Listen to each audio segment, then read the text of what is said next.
adwuma bi ase on a good and bad this way so no side side we dey ne bad no dey eso papa wo ye mistake wo beku nipa okay yeah so who say ye adwuma wo kwan ho wo ye mistake na wo dane ayi no caterpillar no ne nsa no eba kwan ho obetuma nya accident ana adwuma we so no obufu amanfro ayi car no so okay wo de bedi bone ana adwuma we so ne disadvantage ayi wo mpa ne say ayi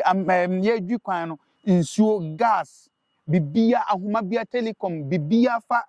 from ho nte wo dwi na wan ye careful wo be pai nsuo be pai gas wo chese wo be di bone ankasa wo be di bone wow na no ye fa say 2 months ago me pai gas ne nsuo bo mu yeah because omo antwere wan say omo atwere wan say ye adwuma omo sensan because omo sensan ho nti wan say caterpillar no ho eden nti mi twen na ma twen telecom no na ma twen gas no na ma twen nsuo ni na bom nti e pai bom ana mi si dwane ye awkoi ya mandwana e bia me twen me ho eja betumi ayeden ana e ye lucky say ne nsuo ka ho te bra no ase ana disadvantage na e wo no so emu e dangerous me sane e fa bop na e wo ho no se me freezer hano ye be friend say ye freezer te me de bop for ma me start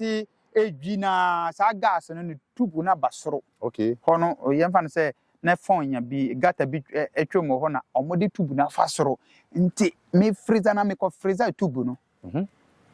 me te po nti sa time no betimi ahye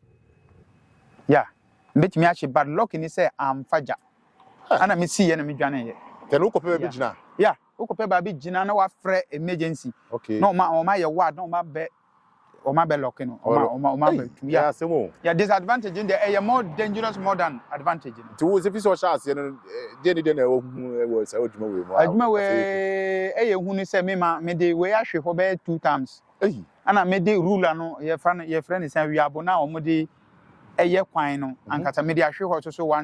once because of say one say urula kwan na hum so I wo friend yeah urula uguso a na uma vibrator no kra mo friend wo Ghana say uma wo so say ya eto time bia na tie no ba bi e wo hwa mre nti wo be hu say e be slopi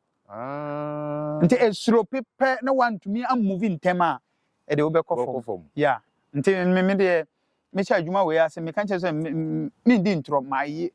cousin ma ye bi na odi sua na me di sua nti na omo timi